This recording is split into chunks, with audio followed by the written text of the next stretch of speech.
Around the late 2000s, the era of found footage horror movies was coming to a close. There were only so many scares, gimmicks, and Paranormal Activity movies to go around, so slowly but surely, this genre was ending. But if there's one thing that found footage movies have going for them, it was that they were insanely cheap to make for a studio budget, so studios were going to do anything they could to keep these things going, including expanding the genre from just horror movies. So in the early 2010s, we got a whole new wave of found footage non-horror movies, and the best of these films by far was Chronicle. Chronicle perfectly blended the found footage, superhero, and teenage drama genres into one super compelling narrative that, if we ignore the CGI, still holds up very well to this day. Not to mention, this film features a younger Michael B. Jordan, Dane DeHaan, and also this guy. But Chronicle has quickly become one of my favorite underrated movies, and with talks of it getting a sequel or even a reboot, with all the history behind the director of this movie, I figured now was the perfect time to talk about Chronicle. So let's go investigate some weird meteor in the ground, get a very nice camera to film our superpowers, and show how power can corrupt even the worst of us, and the dichotomy of good and evil as we talk about the supremely underrated film, Chronicle.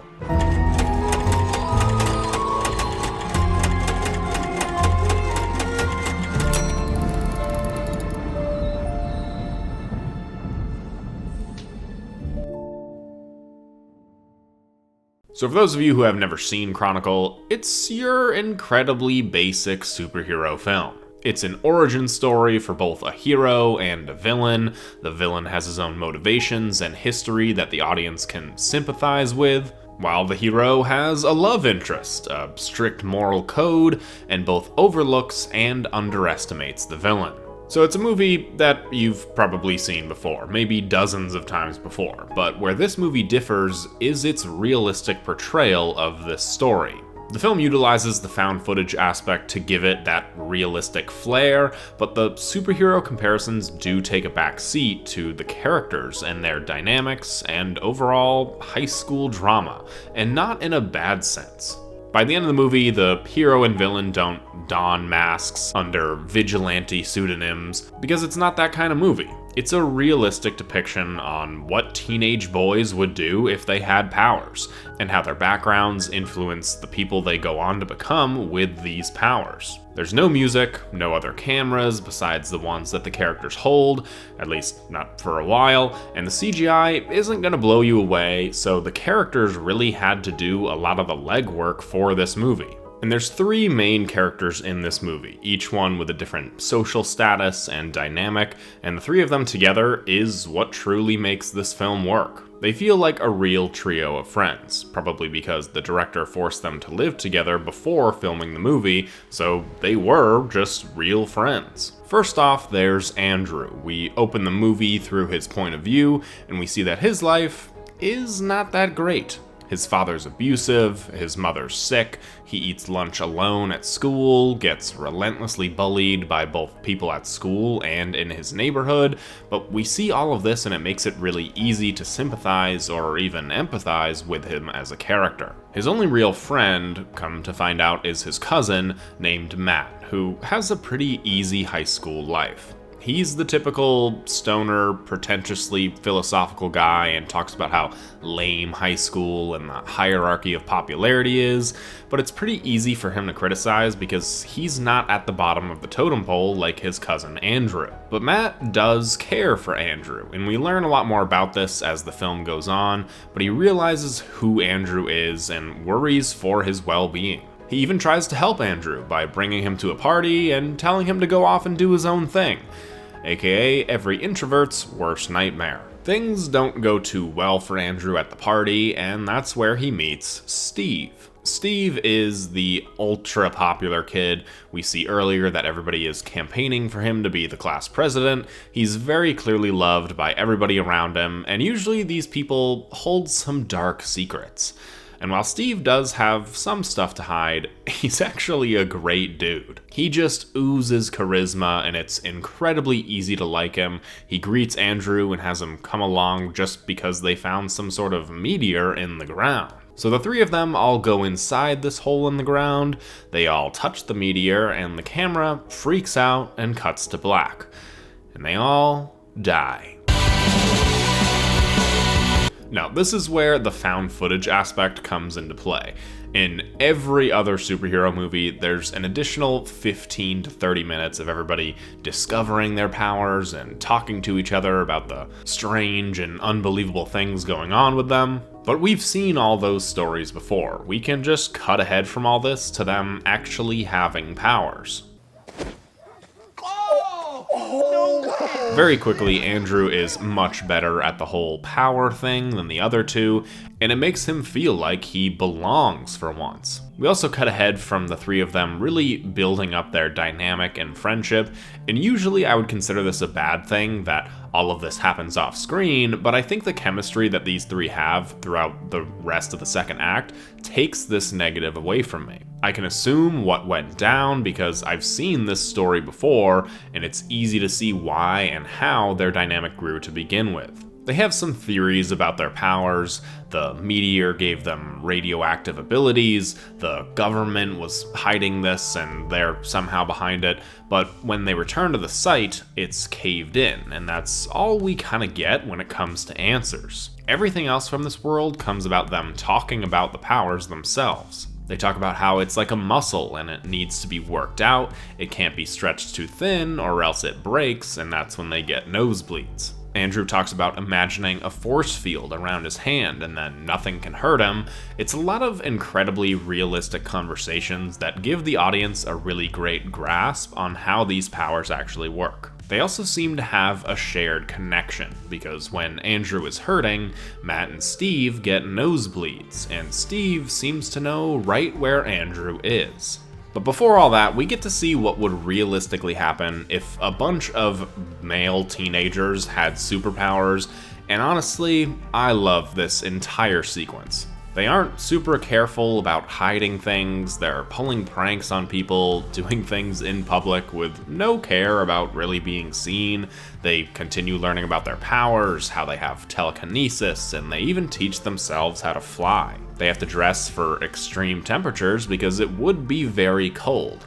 Another thing most other superhero movies don't really cover, and it adds to the realism of this story. They play catch in the air, and all of this being shown through a found footage camera gives this whole sequence another unique feel. But when the plane comes by and they crash land on the ground, they still don't really care to pace themselves or be more careful. Now, I mentioned earlier that Steve has stuff he's hiding, and it has to do with his home life. Andrew and Steve talk about their parents, how everything isn't going well in both of their home lives, and even though they live two completely different lives in high school, they actually have a fair bit of similarities. It's the classic popular kid in high school and the nerd team up, and they find out that they aren't so different, but their friendship continues on. Steve isn't just hanging around Andrew because he's friends with Matt. Steve does genuinely care about Andrew as a friend, enough to even invite him to do the talent show with him. The talent show is really the turning point of the movie. Steve goes up there and lets himself look like the nerd instead of Andrew in order to let him shine for the first time in his life. And it leads to him having what he considered to be the best night of his life for a while. Which is a nice callback to what Matt said earlier about how him just hanging out with the other two and using their powers was the best day of his life. Which seems that this whole high school popularity is stupid act isn't really an act. Matt even continues to remark on camera about how proud of Andrew he is, how he's the one with the camera at the party now, but this isn't coming from a place of jealousy. Matt also genuinely cares for Andrew, but the only reason they're even around each other is because they're cousins, and Andrew knows this. Whoa! Andrew! Oh shit! What the hell did you just do? So very quickly, things get taken out of hand, especially when Andrew starts using his powers, not for good, but for evil! Andrew pushes a car off the side of the road and doesn't really feel bad about it. The others have extreme reactions, wanting to call the police, worry about the well-being of the people in the car, but Andrew just doesn't share these same concerns. Also, I'm going to note that the pacing is a bit off in this movie. Andrew pushes the car off the road, like, I don't know, maybe a half hour into the movie, but then everything's just back to normal after that for a long time. I get this was supposed to be like a warning scene to show us how Andrew really is, and it's like foreshadowing, but this was a very extreme warning scene, and I feel it's a bit out of order in the movie. But after this moment, Matt declares that they need to have some rules and order, but Andrew disagrees with him, saying that he can't just be the one to decide the rules. Matt says that no matter what, they can't use these powers when they're angry, and they need to be more careful about using them in public.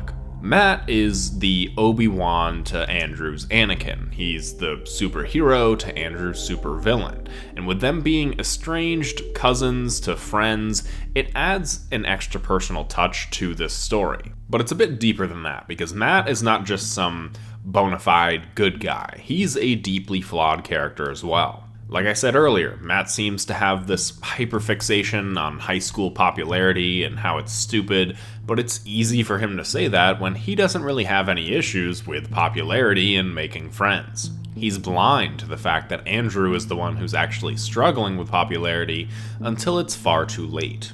And there's a fair bit of clues as to how Andrew's character is going to turn out. For one, he has this knight with a red sword on his wall that we see in the opening shot of the film. He uses the red lightsaber when they're pranking people in the store, and he doesn't feel overly bad about things like the others do. I mentioned Obi-Wan and Anakin for a reason, because Anakin was very clearly an inspiration for Andrew's character. Things take a drastic turn in the story when Andrew's abusive father goes too far, and Andrew now has the means of fighting back. Andrew takes his anger to the sky, where Steve, his actual friend, comes to look out for him, but Andrew is blinded by anger and hate, and he uses his powers when he's angry. Please!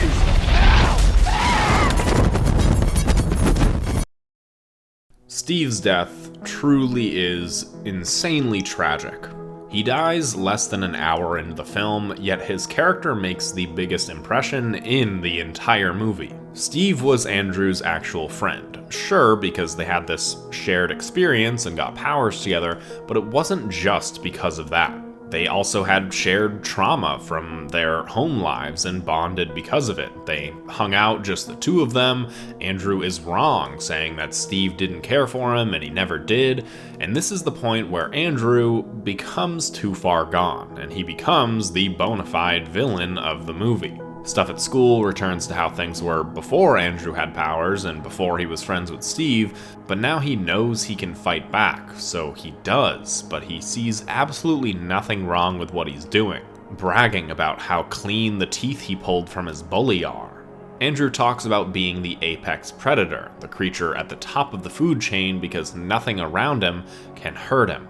Yet we still feel for Andrew because at the end of the day, he's trying to look out for his mom, in his mind the only person who truly cares for him. Yet we see his Order 66 moment and can't help but watch what happens, and even when it ends in disaster, we aren't exactly happy about it.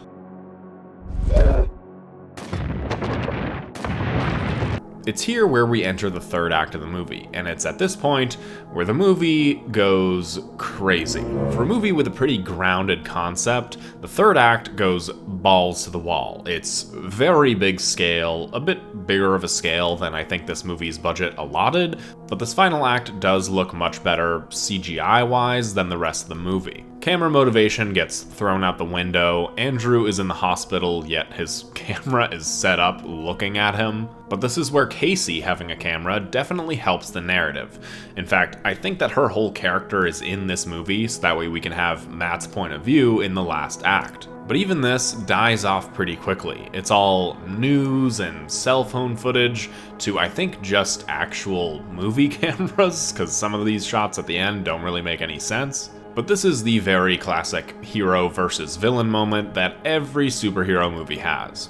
The underpowered hero that's trying to save everybody, and the overpowered villain that's too far gone, trying to destroy everything, ultimately leading to the hero having to go against his own code and kill the villain. The ending is very sad. Matt finally goes to Tibet, the place that Andrew always wanted to go, and the hero is changed because of how he treated and underestimated the villain. But this is also part of the hero's trauma, because no matter how wrong he was about Andrew, Andrew was going to become too far gone no matter what happened. There was truly nothing Matt could do, yet he feels responsible for everything that happened. And if you're wondering whatever happened to this guy, well, he went on to become... This movie was a huge success by every metric. It made its money back in the opening weekend of release. The audiences and critics were very favorable towards this movie, which is especially impressive when you consider this is a found footage film, and those don't ever really do that well. In fact, this movie still holds the record for being the #1 movie with the youngest director at the age of 27, which is a year older than me. Great. But that director is Josh Trank. Well, if he made this movie at such a young age, what else did he go on to do? He must have made hit after hit by this point. Well, after such a huge hit with this superhero project, Fox gave him the chance to direct actual real superheroes with the Fantastic Four. Yes, that god-awful one. It was anything but fantastic. Say that again? Disney was going to give him the Boba Fett series, but after Fantastic Four flopped and the blame was shifted fully onto Trank, Boba Fett got taken away from him for better or worse. So he took some time away and made a big comeback in 2020 with Tom Hardy and a movie about Al Capone, which also didn't do well at all. So what started out as an incredibly promising career ended up with Chronicle being the best film of his filmography by far. But maybe this next film with Victoria Justice and Robbie Amell will do better. So why not move forward with a sequel without Trank? Just get the same writer and things should be good. Let's see who wrote Chronicle here. Max Landis, who was accused by 8 women of inappropriate conduct, to the point that apparently Josh Trank had to throw him off the set of Chronicle. So I guess, with everything considered, it makes sense why Chronicle 2 never got off the ground. But that hasn't stopped this movie from being in development hell for a long time. At first there was going to be a sequel following around Matt, looking for answers, just as he promised to do at the end of the movie, but as time passed, they thought of doing a Chronicle reboot, but with girls instead of boys. Now, I'm not usually huge on gender-swapped reboots, but I actually think Chronicle would be a good candidate for it. This movie showed us what teenage boys would be like having superpowers, their dynamics, and all the stuff that they care about, and I thought that they knocked it out of the park. So I think a reboot with girls that has different characters and backstories and isn't just a one-for-one copy of the characters' backstories of this movie would be cool to see. Overall, I just love this movie so much. I have since it first came out. It's such an easy watch and it does just about everything right. So I'm giving this movie a solid 8.5 out of 10. What are your thoughts on Chronicle? Let me know in the comments below, and if you enjoyed the movie, make sure to leave a like and subscribe for more stuff like this. If you do, then I'll see you all in the next one.